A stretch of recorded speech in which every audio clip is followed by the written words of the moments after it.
Good. Okay. So pretty much we're looking for a teacher who could take upper perceptions of godliness called Chokhmah to contract it down to his student's level to give you over Malchut. Now what's the point? Is the point to give you lower wisdom called Malchut, or is the point the upper wisdom called Chokhmah? The point is upper, but really is giving it to you lower. The point is actually lower. Okay? Hashem created the world to reveal His kingship. His kingship is Malchut. So the truth is that even though there's something higher than it, the whole intention in this world is to receive something called Malchut,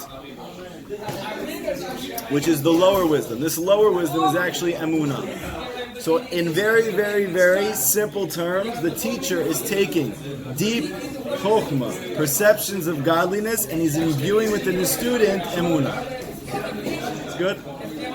You understand? That's the point. When you come out of the classes and you're doing the things that the teacher says and you're bringing it into your life and you feel that your emunah is growing, you're good. That's the point. If your emunah is not growing, then you're not getting the lower wisdom from him, and that's what you should be trying to get. So the teacher has to reveal it to you in such a way where it's applicable, not applicable, but you're doing it. And if you're not doing it, does that mean there's a fault in the teacher? No, there's a fault in the student. And Rav Nachman specifically says there's no way for the student to get the lower wisdom from the teacher unless he does what the teacher says. And he has faith, meaning simple faith. He should mamish. Rav Natan says later that the person should be completely batel to the teacher, to nullify himself to his teacher's advice, and through this he's going to receive lower wisdom from him.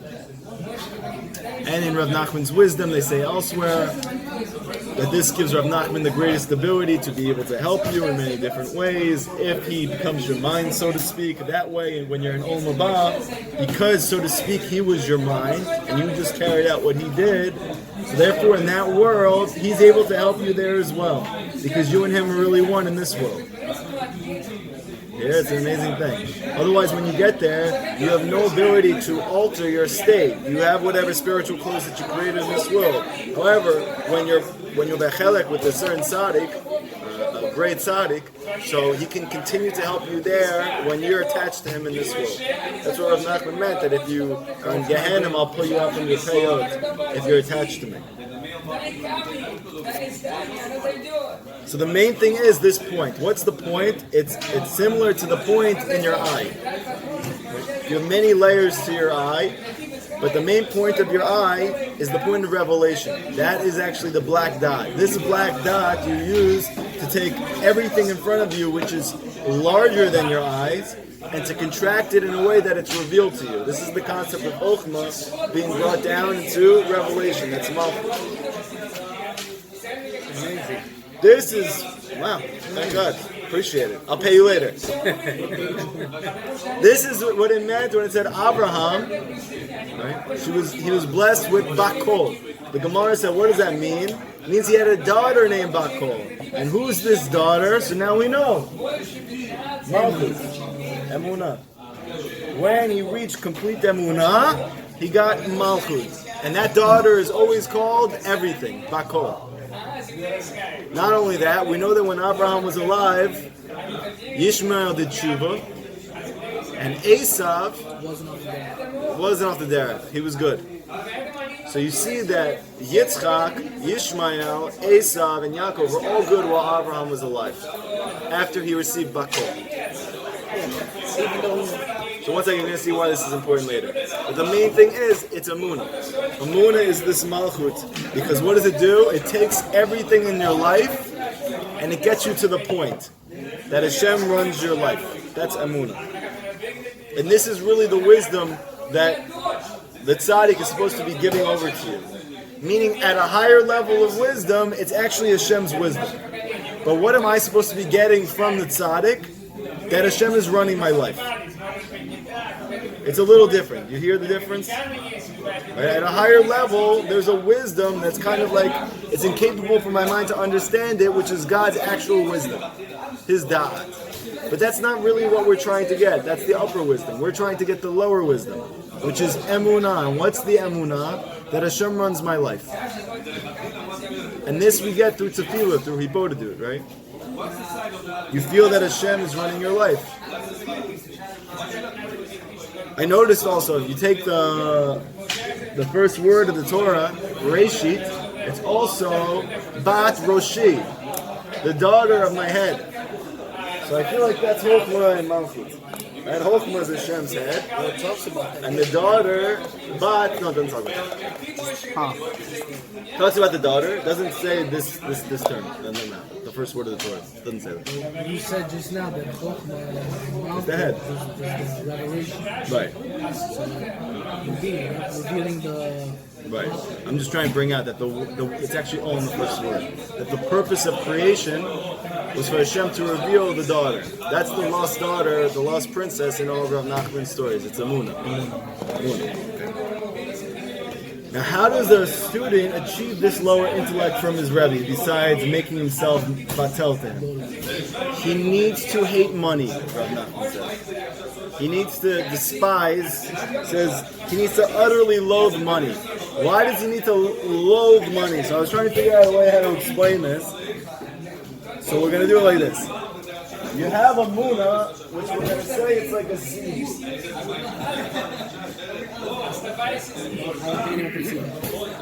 Nobody can see this. Okay, over here. No, take it. Okay. This is... By the way, the pictures help me. If they don't help you, you can let me know and I can stop drawing them. But I'm a visual learner. So this is Emunah. This is what we want to get. Rabbi Nachman is saying, as long as you donate money, you can't have Emunah. You can't get it from your teacher. So a person who comes to the classes of a great tzaddik, but he loves money, he's chasing after money, he wants to live a life of luxury, he can never actually get this lower wisdom from his Rebbe. So what is that? This is like, we'll call it like the seed on the outside. Love of money.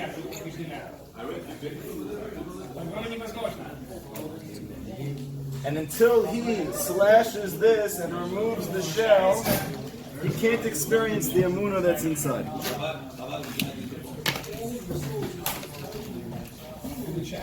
Now, why is that? Because the love of money and the belief that Hashem runs your life, these things don't really go together. Think about what I'm saying. If a person loves money, he's desirous of money, he wants money, not just to support his family, but he's being guided by this desire. Now, where is this coming from? The truth is, there is always a bagam in that person's amunah, big time. Big time. Because, yeah.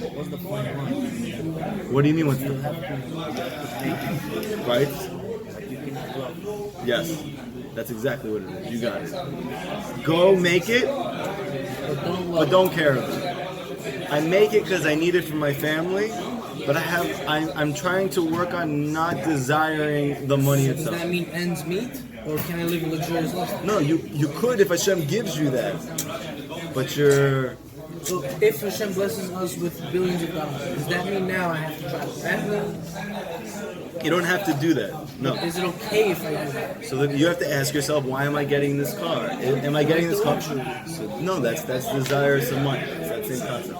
Why is it Hashem bless me with money? Why can't I do that? So you can do whatever you want. But the point is, and we'll get to questions at the end, and the desire for money and the desire for luxury is really one concept. Yes. I have a friend. I think he fits into this category. He makes good money. Right?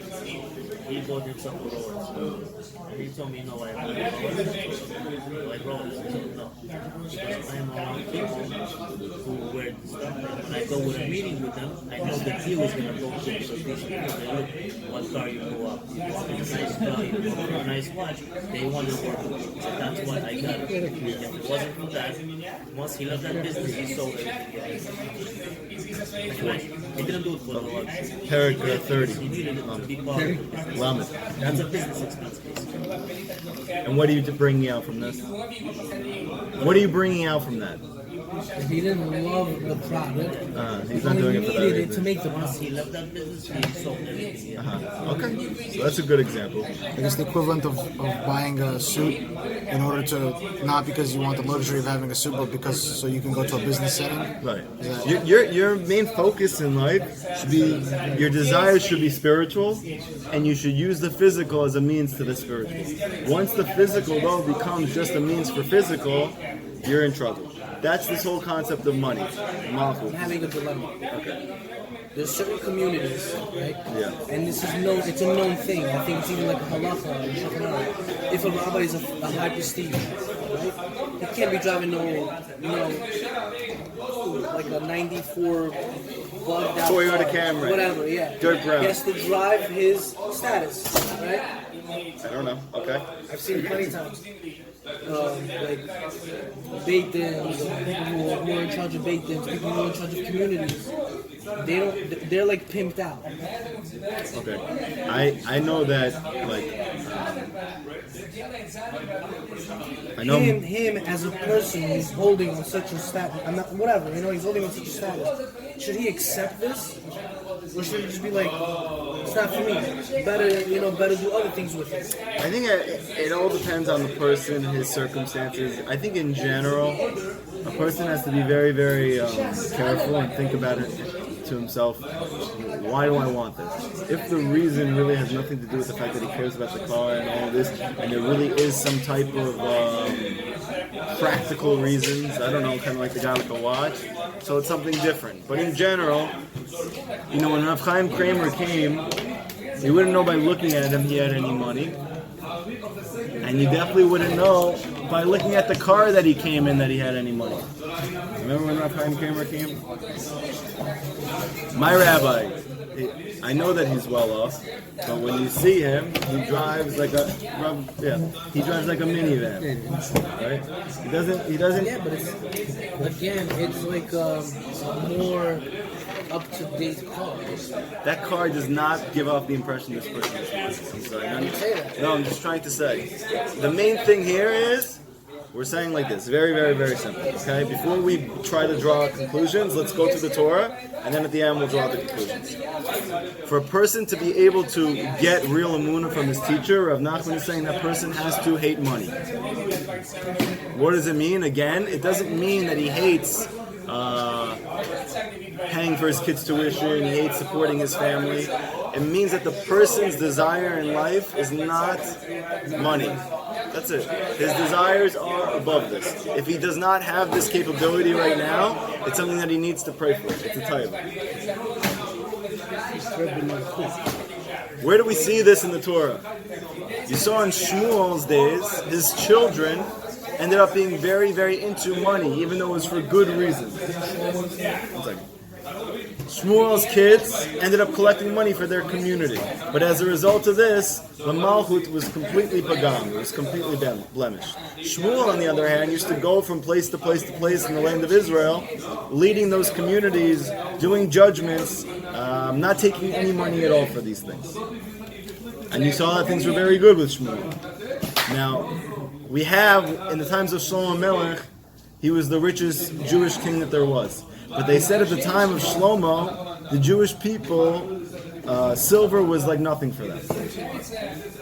Why? Because they had gold. That's the simple reason. But the deeper reason is because they didn't desire money because their desires were Kodesh. Shlomo Melech was very, very rich, but he did not desire money. As a result of that, they said that Shlomo Melech controlled all of the upper worlds and the lower world. They said that he had complete dominion over the whole universe. Why was that? Because he hated money. And as a result of him hating money, he got complete lower wisdom. And what was this lower wisdom? They said that Shlomo Melech was the wisest man who ever lived. And what's the greatest wisdom? Yirat Hashem. So it's all connected. We went on to speak about the fact that once you receive emunah, once you have real emunah that you get from your teacher, how do you cultivate that? Right? You can't just get emunah, okay, I'm good to go now, I'm going to leave the class. You need to cultivate it. How do you give birth to your emunah? How do you continue to let it grow?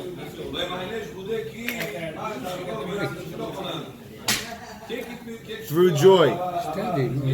through happiness, Great. through happiness, through happiness. Rav Nachman says that through simcha, through joy, you're able to make your emunah grow through simcha. This is what fertilizes the emunah once your rabbi is able to give it to you. So we have a two-step process right now. Through hating money, we're able to receive emunah from our teacher. And once we have the emunah, how do we cultivate it and make it grow until it's hopefully shalem, complete?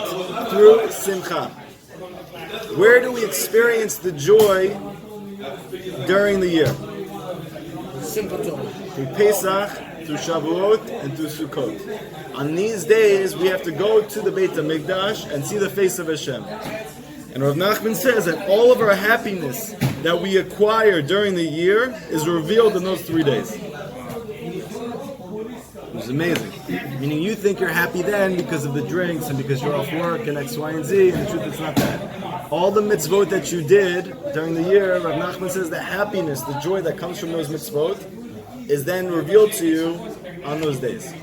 Also, Rav Nachman says elsewhere, and it speaks about in Kabbalah, that when you do mitzvot during the week, you can't experience the full nature of those mitzvot because there's so much negative forces during the week.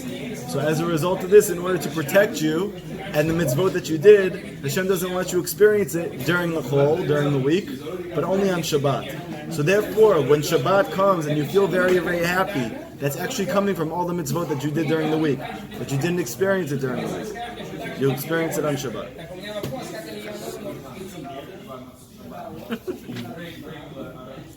But there are times when your emunah goes into exile, when your faith goes into exile. This is called malchut.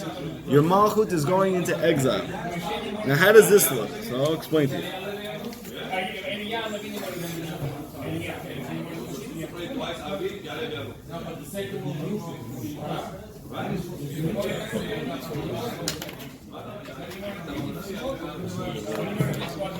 So we have emunah,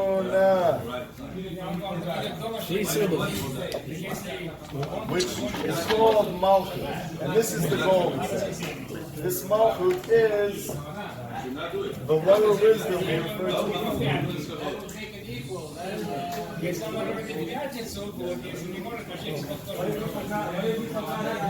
This lower wisdom is very vulnerable to negativity, to sitra achra. You'll notice you can keep your wisdom that you learn from the Torah, but your emunah still leaves. Why is that? Because your emunah is right above the sitra achra.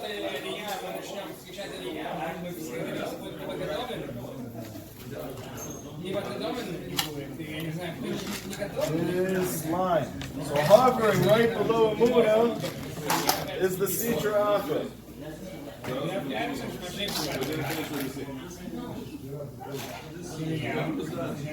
Where does it derive life force from? From the emunah. When the emunah goes into exile and you lose it, it nourishes off of that faith, and that's why you're not feeling it. Now there are four main divisions of the sitra achra, which we call the four malchut, the four kingdoms, which are Babel, Paras, Persia, Yavan, Greece, Edom, Rome, Edom. We are currently in the Galut of Edom. But besides the fact that we're dealing with these over the course of history, we're all personally dealing with each of these four exiles every day. Ourselves, within ourselves. All four of them. So here's what I want to show you. When your emunah goes into exile, where does it go? It gets captured by these four. All four of them at once, or a specific one of the four? So, all four of them. It splits off into four dalits. Yeah, we're going to see that the letter dalit, It's four also. is also equal to four, right? So therefore, when it goes down here, it's in the domain of dalit, which is the domain of the sitra achra. It's split off into four. Four exiles, and as a result of this, the emunah goes, and we experience tremendous suffering. What's one way that this happens? So we said before, when you love money. When a person loves money, he's desirous of money, he's greedy, or he wants to live a life of luxury, automatically that person is going to feel tremendous suffering from his lack of faith in Hashem. Because these things are contradictory, they don't go together. What's another thing? Sadness. When a person is sad, Rav Nachman is going to say elsewhere that sadness and a broken heart are two very different things. A broken heart is located in the heart, but sadness comes from the spleen. Spiritually, it comes from the spleen or the gallbladder, right? Sadness comes from the spleen. Yes, spiritually. So it's coming from the other side. That's the point. It's not coming from your broken heart, even though it feels like a broken heart. Sadness also takes you into exile, which is why joy lifts it up. What else? We have sadness, we have money. Right, so we're going to put that together with sadness. We're going to say, Vagam in the Brit. Okay? Any issues with sexual immorality, this also brings Malchut into exile. Lust also brings Malchut into exile. And false wisdoms or secular wisdom. Are those four things that correspond to four? The four kingdoms. So Yeah. which one is which? Can you name it? Rome would probably be Rome is sadness. wow, this generation. That's us. And these are actually all corresponding to the four types of damage that we said in the Gemara in Bava Kama. Right? You have the tooth, and you have the pit. You have fire. Yeah, the tooth or man. They say fire. Yes. The final one is the pit, and Rav Nachman says that pit is this final exile of sadness. Okay? So Yavan, this is let's say secular wisdom. I don't think they can see the board Nobody can see it? on the camera. And then Babel and Paras, we say that Babel is money. And we'll say Paras is issues with the bread. Okay? So we have these four. Yeramuna goes into exile for one of these four reasons. Always. So anytime a person has any one of these four, they should automatically know their emunah is captured. They're going to feel it. They're going to feel it. Now, how do you take it out of there? How do we rip it out of the four exiles? So we saw that Avraham Avinu did it, right? Avraham went after the four kings. Who are these four kings? So they said in the Midrash that he in his lifetime experienced what the Jewish people would experience throughout history. So he, as a person, experienced what the Jewish people forever experienced. These four kings, he battled and overcome all of these issues. But how did he win? So they said that when he won the kingship, they came over to him and they tried to give him money for it. He said, I'm not going to take a shoe strap from you. You're not going to say you made Avram rich. This is the actual pasuk. You're not going to say you made Avram rich. Why was he so makpid not to take any money? Because this is how he has the lower malchus. This is how he has that lower wisdom. By hating money, he was able to conquer the four kings. Now, how do we remove malchut from exile? How do we take it out of sadness and the Brit, secular wisdom, money? So we have to be like Avraham, Rav Nachman says. And who is Avraham? Is the concept of chesed. So when a person does acts of chesed, this actually lifts his faith out of exile, which is very interesting. You know why? I told you guys last time. You see very empirically in your life, when you feel bad, what makes a person feel better? He'll always tell you when I do nice things for other people. I feel better when I'm helping somebody else, right? If you're in therapy and you're saying I'm bored and I'm sad and I'm this and I'm that, they'll suggest you go to a shelter or go to a food food pantry and help and volunteer. Now, what's the deep reason? Because his malchut, his emunah is in exile. That's why he feels so bad. However, when he goes and he helps out another, he's using chesed, which is love, and through this, his malchut is coming out. And they said, and then what's through this? It's the joy, right? We said that you can actually see these different elements in Abraham's children and grandchildren, the holy versions of them, how they were supposed to be. So you have Yitzchak, you have Ishmael, you have Yaakov, and you have Esau. Okay, these are the four sons. Rav Nachman says they allude to in Pesach. What are the four sons? Simple, Russia, Okay, no. So you're learning a lot of Tanya, which is good, but it's not in here. Okay, the first one is the wise son. Who is this? This is Yitzchak. Okay. We did this already, so you have to go back and listen to the last class. The second son, which is the Rasha, is like Esau. He's always the Rasha. The third son is the Tam, the simple one, which is Ishtam, Yaakov. Right? And who is the fourth? The one who doesn't know how to ask. They said that Yishmael did tshuva by the end of his life. And Rav Nachman said this is the concept of not knowing how to ask. Why? Because tshuva entails asking Hashem for forgiveness for things that you don't even know that you did. Right? When you're doing tachnun every day, or when you're asking Hashem to help you do tshuva, so you don't know everything that you did wrong. So this is Yishmael. These are the four sons. And he says, what did Abraham establish in the world? Shachrit. If you take the word Shachrit, yeah? With me? You take the word Shachrit, and you look at the 5 letters there, you're going to see Chacham, Rasha, Tam, and Sheno Yodea. Doesn't know how to ask.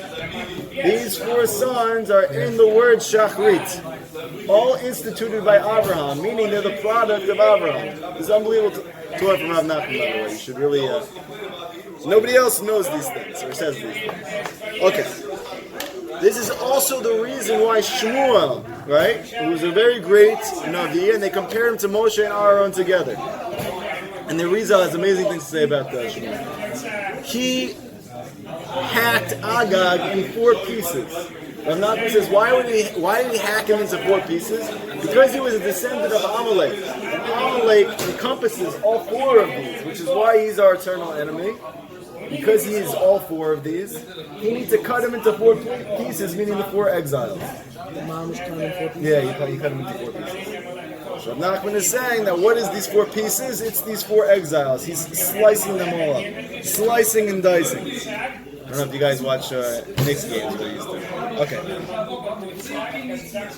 Now what's the main revelation of Chesed? Meaning, how do we get the most Chesed? Because we want to get Malchut, we want to get Amunah out of exile, and we're saying the way to do it is through love. What's the greatest love? Love that can't be given back. Rav Nachman says it's rebuke. So when the great tzaddik gives you rebuke, so this is great Chesed. Right. And I was thinking about that. How can this be the greatest revelation of love? It's not. it's just not. And I came to a big chidush Hashem gave me. We learned in the beginning of the Torah that the revelation of godliness can only come back through a contraction, through a constriction, through a limitation. You can't actually get it as it is. You have to experience it through a limitation. Why? Because Hashem is unlimited. You can't experience the unlimited. So Hashem needs to contract himself over and over again until he's able to reveal himself to you. So what is rebuke? That's exactly what that is. When a person loves you, and through that love for you, he rebukes you, that is a contraction of that love. So this is the revelation of godliness from the beginning. That's what we were saying in the beginning. Now who's able to do this? Only the very great Son. From nothing to something. This concept of Chesed. Bring it in the end. And through this wisdom that you get from the rebuke, you're able to take your malchut out of exile. And this is what it means. She opens her mouth with wisdom, and the Torah of Chesed is on her tongue. We say this every Friday night, Eshet Chayil, right? What's the Torah of Chesed that's on her tongue? It means she's rebuking her husband. That's what Nachman said. Yep, definitely. Here, it's an unbelievable chiddush. You would think, Eshet Chayil, you know? Something about your wife is unbelievable. She's the nicest, she's the sweetest, she's the best. Rav Nachman says, no, you know where she's showing you her love? It's on her tongue. Like Rabbi David Yisrael said when he came into the airport, they asked him, do you have any sharp instruments on you? He said, yes, my tongue. What did you answer? It was- scanning me. It was the only time he ever went into an airport, I think. He was excited by the opportunity to be there. He couldn't pass up a witty joke. Okay. For us, this woman, she has wisdom on her mouth, which is the lower wisdom, the emunah that we're trying to get. How do we get it? Through the love from her mouth, which is her rebuke. That's why the pasuk in Tehillim says, "Let the tzaddik strike me with chesed." So you see an open pasuk, it says it. Let him rebuke me. Let the tzaddik strike me and let him rebuke me like choice oil. So when your wife rebukes you, It's the greatest thing, mamish. It's the best. Mamish. Love it. Get ready to go She loves me, home. mamish. Yeah. She loved me lots.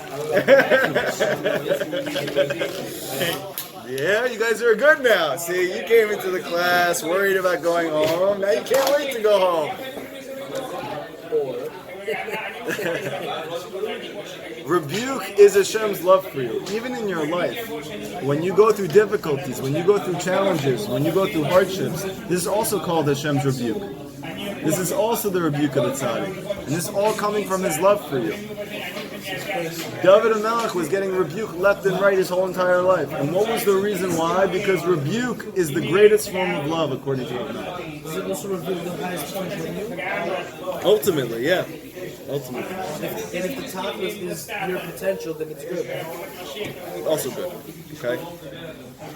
Now why? Yeah. if you want to rebuke someone, whether it's You can. No, I'm not saying you specifically. You're good, but like we can't.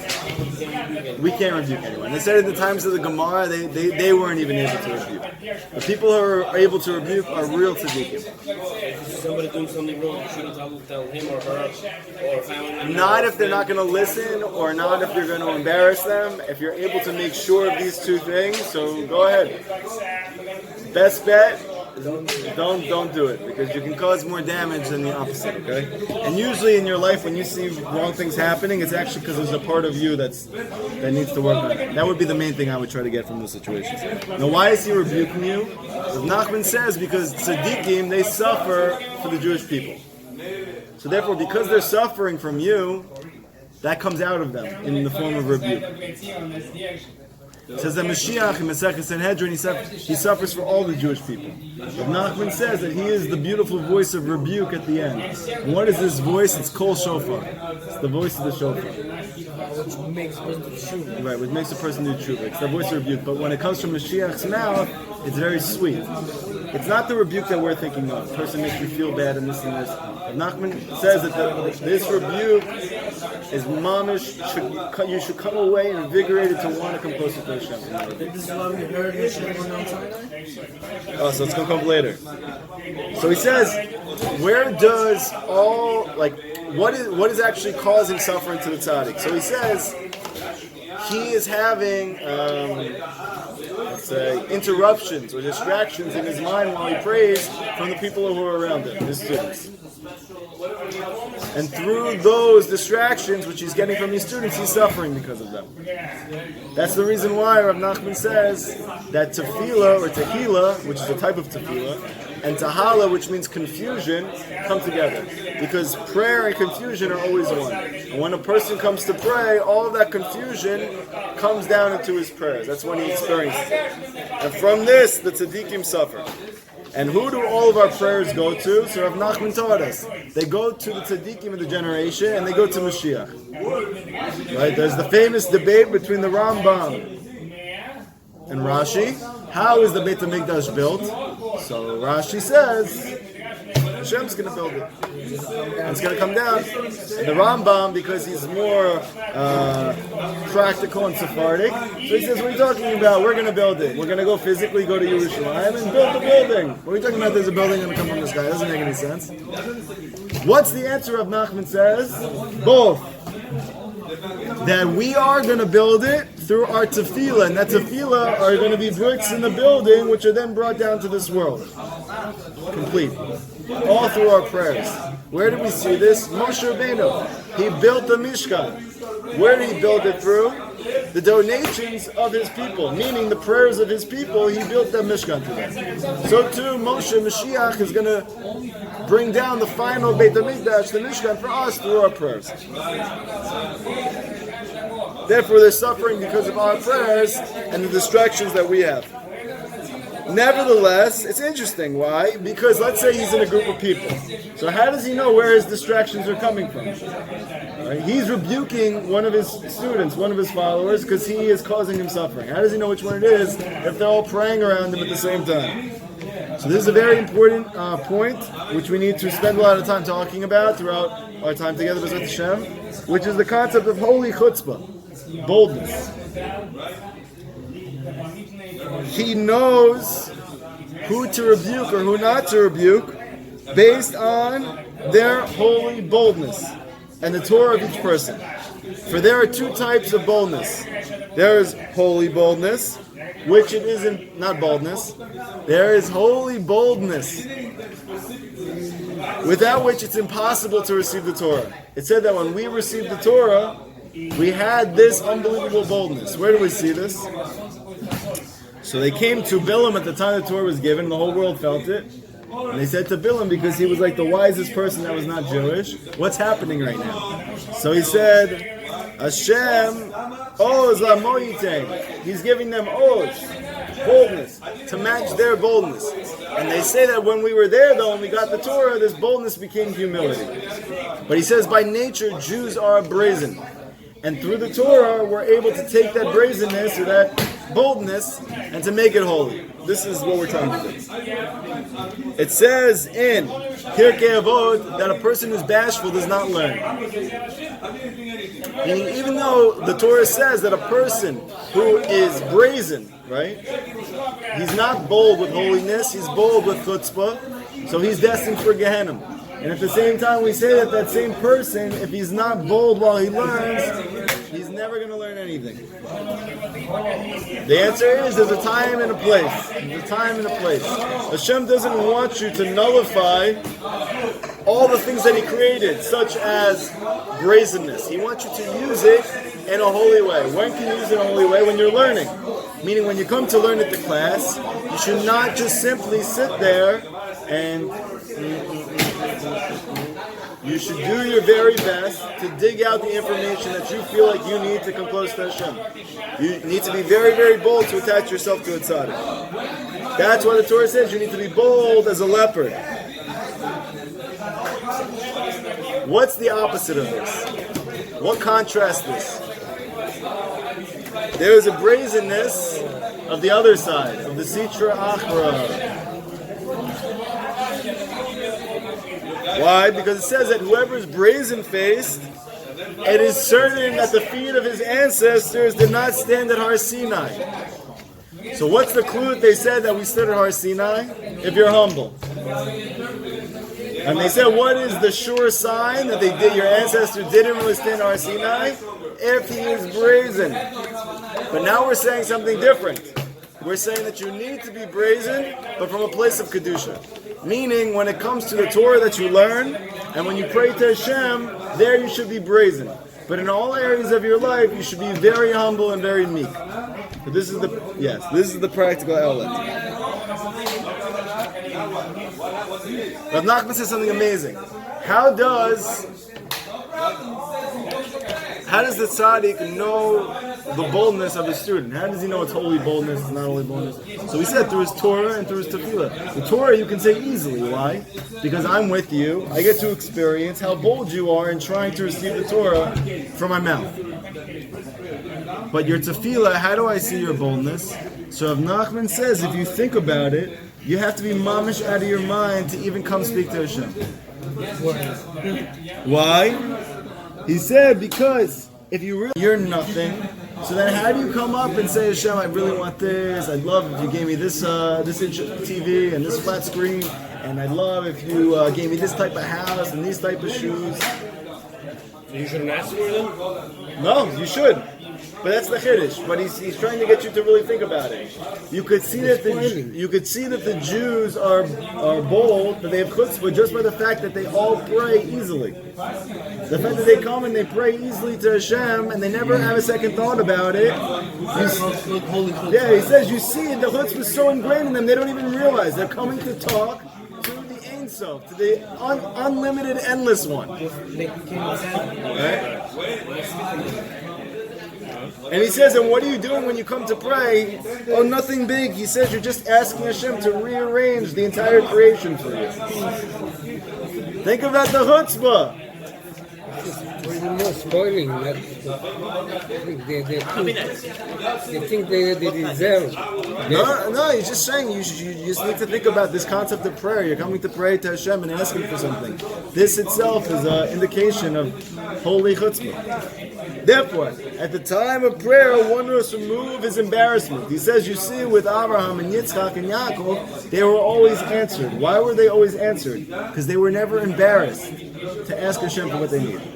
So you see that the key to getting what they need is the holy boldness. We said this before. We said that in Torah Bet. We said that there's the two klipot that we have to watch out for: Esav and Yishmael. Right? What was Esav? Esav is you're not praying. Let's say. We said one is Hashem knows what I want to pray anyway. Why do I pray it? Yeah. And the other one says Esav is everything physical. I can do it myself. Right. Esav is physical, meaning what's getting in the way of that prayer is that Hashem's not going to do it for me. I have to do it myself. I have to go make money. I have to go get married. I have to go put in my hishtadlut. So we said this is Esav. But Yishmael, what's Yishmael? Yishmael believes in God. Mamish, he blows himself up in buildings for God. So he definitely believes. What's his klipa? He says, there's no responsibility in life. Whatever happens is Hashem's will. Therefore, I can blow myself up and hang out with 70 disgusting virgins in Shemayim. Why? If I did it, Hashem must have wanted it. Right? So we see that what's the klipa of Yishmael when I come to pray? Why should I even pray? Everything that happens is already Hashem's will. Why should I want to change it? But Nachman said this is also a klipa. Hashem specifically makes things bad in your life so you could pray for it to change. You should not say to yourself, I'm good, like Yishmael. Everything that is because Hashem wants it to be. Oh, there's a Holocaust going on? Hashem wants it. Why would I pray for that to change? But Nachman said this is the klipa of Yishmael. You need to pray for things to get better.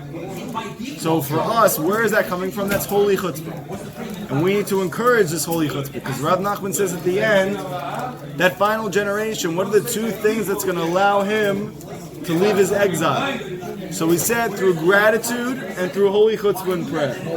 By thanking Hashem and by asking for a change. These two things are your two weapons.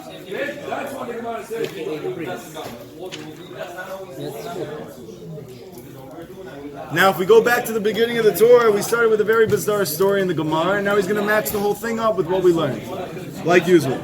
We start with Meishra Disakina. There's a garden of knives. This alludes to Amunah. How so?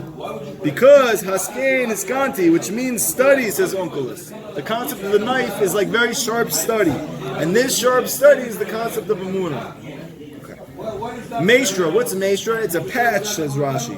And what does that have to do with? This corresponds to the screams of the Malchut when she comes down into exile. So what's the garden of knives that we started with in the beginning? Someone said, how do I cultivate a garden of knives? So we're learning, what does that mean? It means my Malchut is in exile, and therefore she's crying and screaming. That's the garden of knives. How do I harvest it? Meaning, how do I cut it out? How do I take it out of exile? How do I lift up my Amunah out of exile? That comes from the sadness. That comes from the Brit. Right? That comes from the secular wisdom. That comes from the money. So he says with the donkey's horn, we take it out. In other words, with rebuke. With rebuke, which is the shofar, that's the horn. Cut the harvest with chesed, loving kindness. This is the voice which rebukes, which is the shofar. And what's the chamra, this donkey? This is the concept of Yisachar, because he was a strong-boned donkey, right? And all the descendants of Yisachar, they said that they were men who had understanding of the times. Right? The children of Yisachar, they were very into astrological times. Where did they get this from? So they had Chokhmah, they're like the tzaddik, they're giving it over to you through their rebuke. They said now they brought 2 eggs. What are these 2 eggs? So the word ba'eh in Aramaic actually means prayer.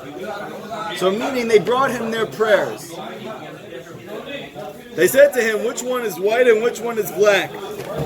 Meaning, which prayer is coming from the worthy person and which is the one that's bothering me? Remember we said that, where does the tzaddik suffering come from? It comes from the prayers of his students. Meaning from which A? Meaning which student? Yes. Then he brought back 2 cheeses. This is the concept of the 2 types of Torah, meaning the holy Torah, bold, right, holy chutzpah, and the brazenness which is not coming from holiness. Finally, he says to them, which is from the white goat and which is from the black? Again, which is coming from the holy boldness and which is coming from the brazenness of the other side? So we see like this. When you come to a teacher, what are you trying to get from him? And the answer is, your emunah should be constantly being reinforced and enhanced. This is what you're getting from him. You're not trying to get from him unbelievable higher wisdom. You're trying to get the lower wisdom. The lower wisdom is called emunah. You get this from a real tzaddik. Why is he able to do this for you? Because only very special people are able to take very great revelations of God and simplify it to give you emunah. But this is what Hashem does for us. Because in order for Hashem to reveal himself to you, he needs to take himself and to contract it till you can experience it. So the teacher does this in a way also in a microcosm. He takes very deep Torah, he contracts it for his students to understand. But the only way to get emunah from your teacher, Rav Nachman says, is if you hate money. If you hate money.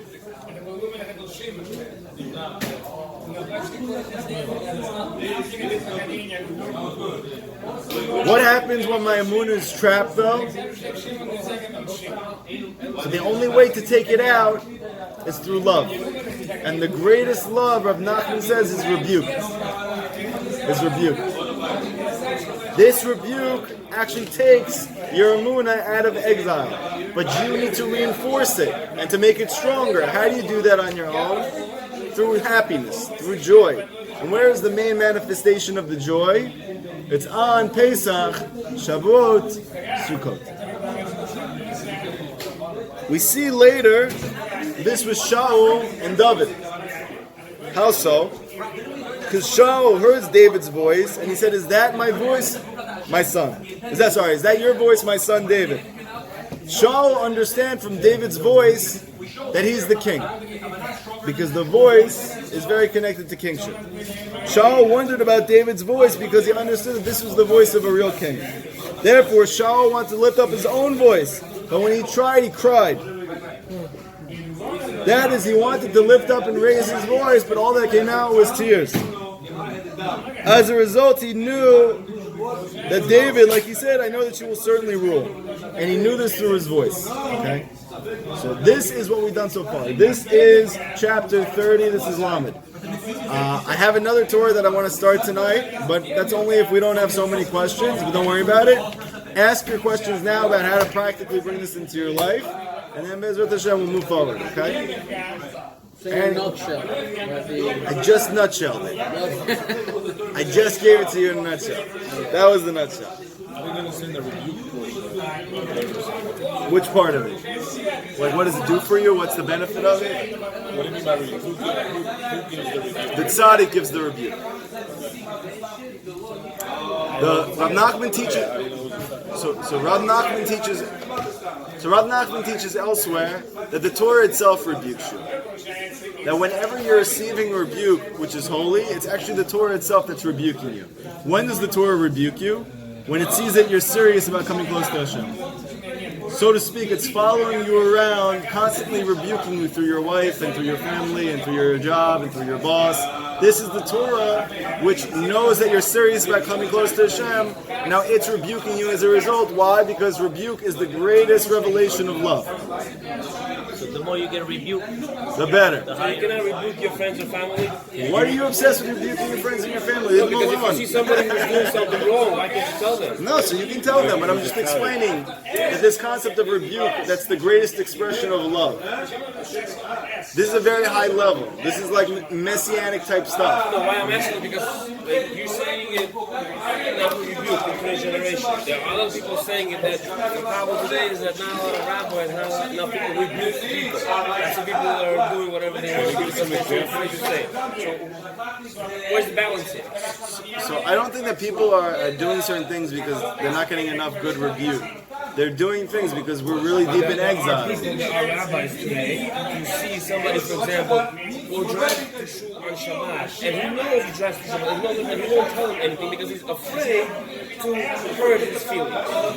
So let me ask you Is something. that rebuke or no? Or you don't do that? Has anybody ever rebuked you in this way and it caused you to want to and to grow in a certain area? Does this type of rebuke cause you to want to grow and to take hold of this thing and to make it your own? Or does it just stop Yes behavior? and no. There are certain rebukes, there are certain things that are, it's, Most of the time, the rebuke that we're talking about is rebuke that just stops bad behaviors. It's not. What are some examples? Like that example. Like that example. That's not going to encourage that person to do tshuva from love. He's not going to want to come close to Hashem because this guy What's rebukes an him. example of rebuke? So a good example of rebuke is the one that you get while you're learning Likutey Moharan. Meaning you're reading, you're listening to the Torah, and you see how you need to do tshuva from the Torah itself. That's the rebuke. Besides that, There's no beside that. And for real tzaddikim, when they rebuke you, which we're not in their presence. Okay? So as a result of that, it means like when you're learning and you're hearing this Torah over, and you hear yourself getting rebuked, which you should. So this is yes, that's the Torah is rebuking you. So whatever happened to the thing that books,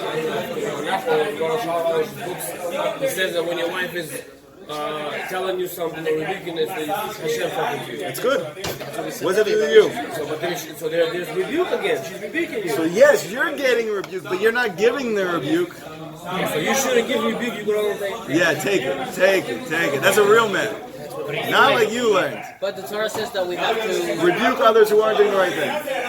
It also says elsewhere you're never allowed to embarrass somebody at all. Right, but you're gonna put it aside and say with Okay, love. good. No like judging. You should also, With love. yeah, with love. I feel like you could rebuke anybody, you're good to go. But you, I love yeah, but you should know that even privately, halakhically, he can't feel embarrassment from that exchange. So when you become such a master of rebuke, that even in private, that this person won't feel any shame or embarrassment from the rebuke itself, so go rebuke away. But the Gemara says clearly that people of that generation from 2,000 years ago, people they said were able to bring Techiyat Meitim, they couldn't even rebuke anybody anymore.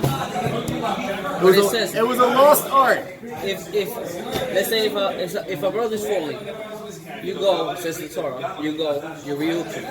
He doesn't understand, you go again. But then now you have to go with a witness. And then if he does it again, then you have to bring it to the courts. Right?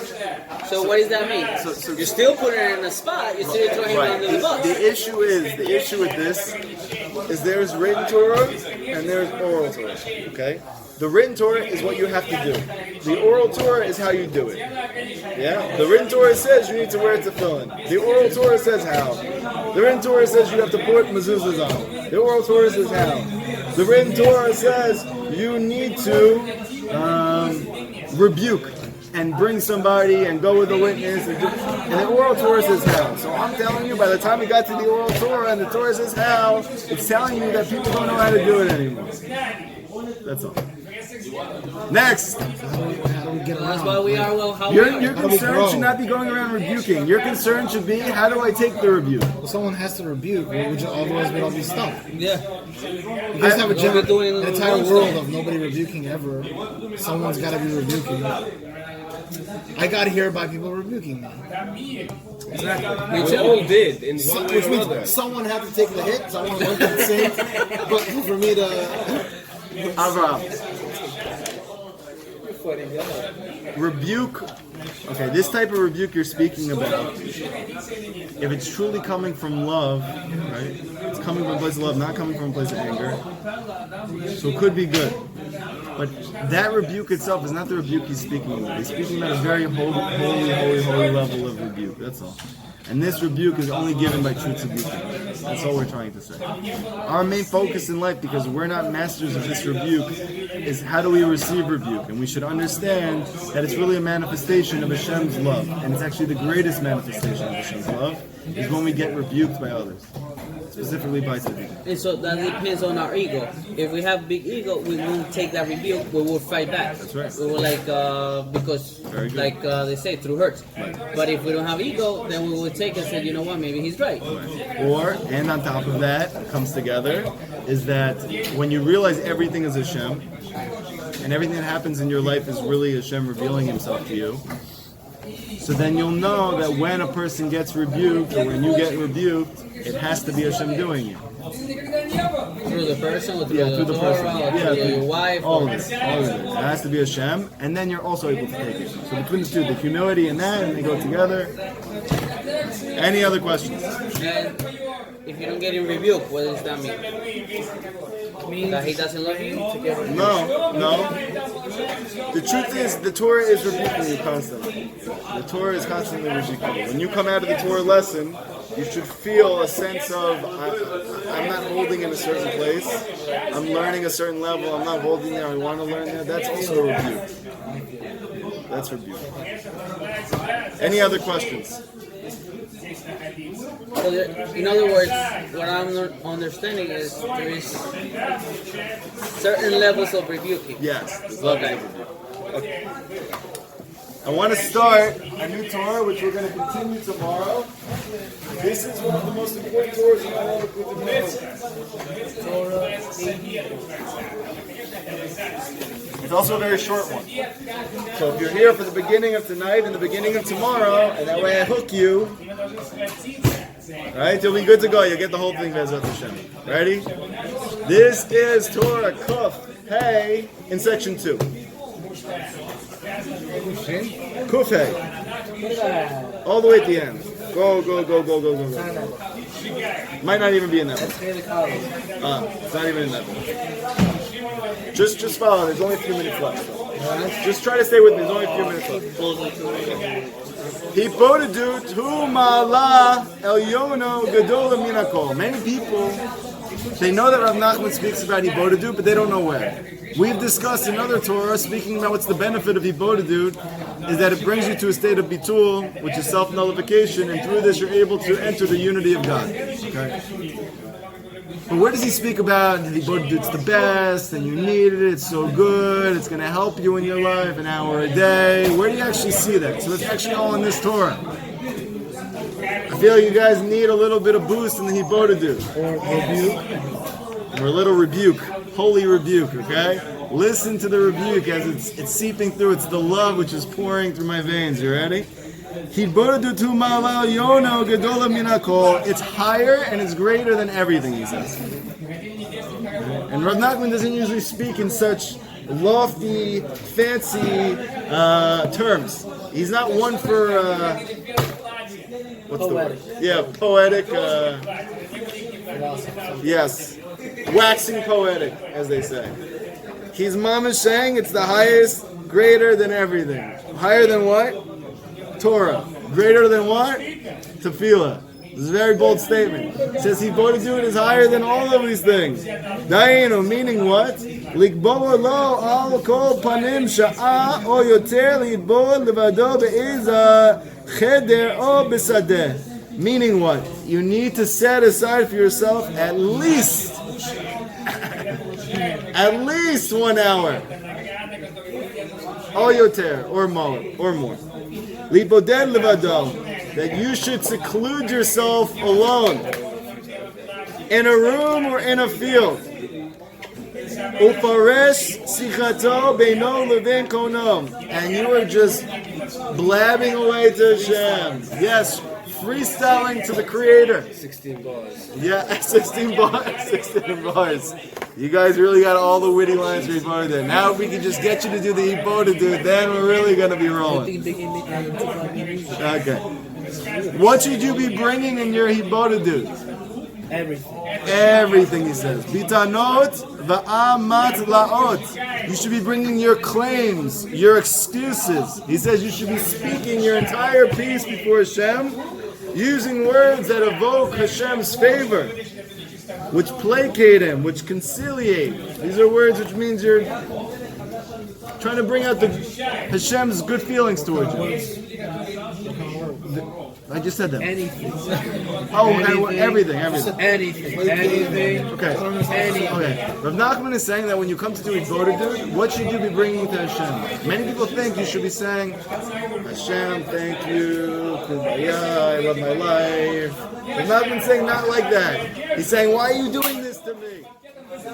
You should be making excuses and you should be bringing reasons why Hashem should stop doing this thing to you. You should be bringing your best, most heartfelt reasoning for why you deserve this thing. He says that you need to bring every argument and persuasion that you have to your Hibodedut. You need to be the best lawyer. This is the holy chutzpah that we were talking about before.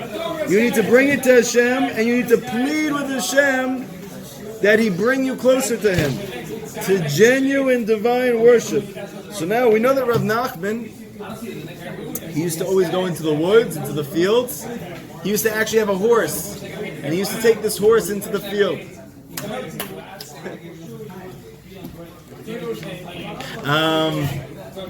He used to say that he even prayed on the way to the Hibodedut that he had the best Hibodedut. Give me, please, Hashem, help me that I should have a great... On the way on his horse to doing the Hibodedut. For him, Mamish Hibodedut was the whole thing. He said one time he was with his follower. They were strolling around in a field. He said when I came, he suggested that we take a stroll. We soon reached the outskirts of the town, and we were walking in a grassy meadow. If only, he says, if only you could hear the song of the grass. How each blade is singing to Hashem with no ulterior motive, with no distracting thought, with no thought of babki or jengi or whatever else you guys are into. Without any expectation of reward whatsoever, the grass is constantly singing to Hashem. He said, if only you can hear what I hear. How wonderful is it to hear their song and to serve Hashem in their midst. He said it's very good to be frum with this grass. It's very good to be religious with these people. Yeah, but nowadays there's ticks and stuff like that. Yeah, they didn't have that back then.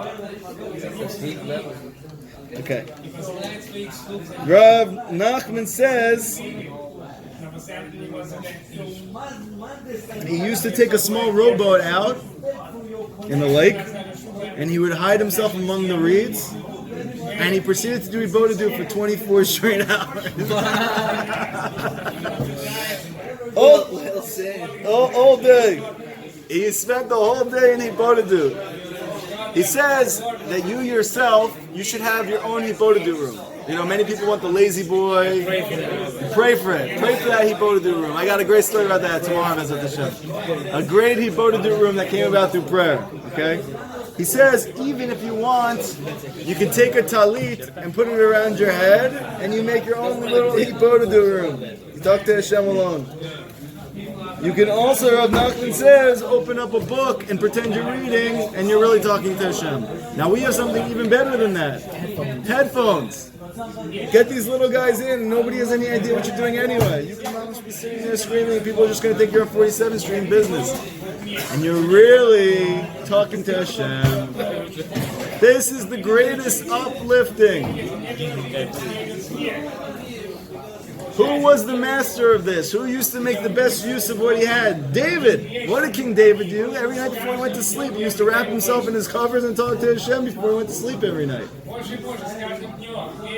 Like he says in Tehillim, I converse with Hashem every night in my bed. It's open. He says in an open, explicit pasuk. Okay. Now, how should this prayer be given? He said this conversation should be in the language one normally uses, one's native tongue. If you speak Spanish, you should speak Spanish, if that's what you were raised in. If you speak English, you should speak English. Okay? Because it's difficult for a person to say everything he wants in Lashon HaKodesh. Also, being unfamiliar with that language, one heart is not moved by the words, and that's the point. The words that you're saying are supposed to be evoking your heart. Because in truth, the words that are coming out of your mouth Where does that come from again? Rush hour. Rush hour.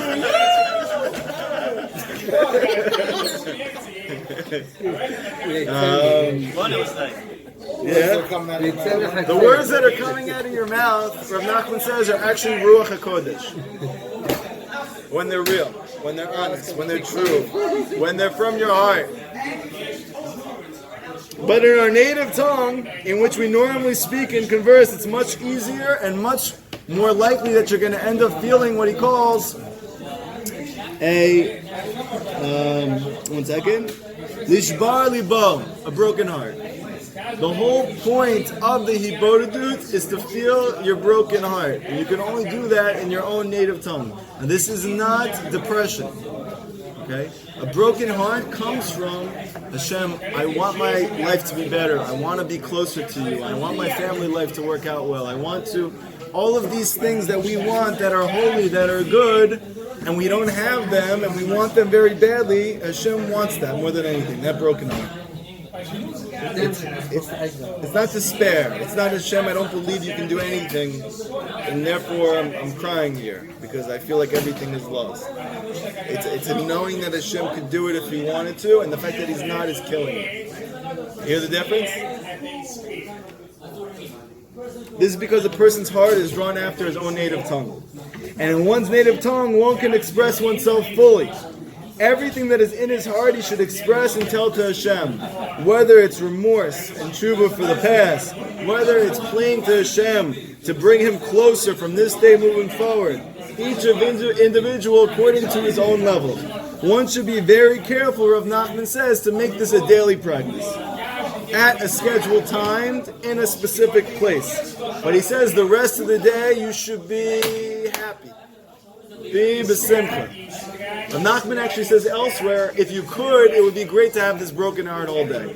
But he said because we're drawn to sadness and to darkness so easily, so you should only do it during this Hibodedut. And then for the rest of the day you should be very happy.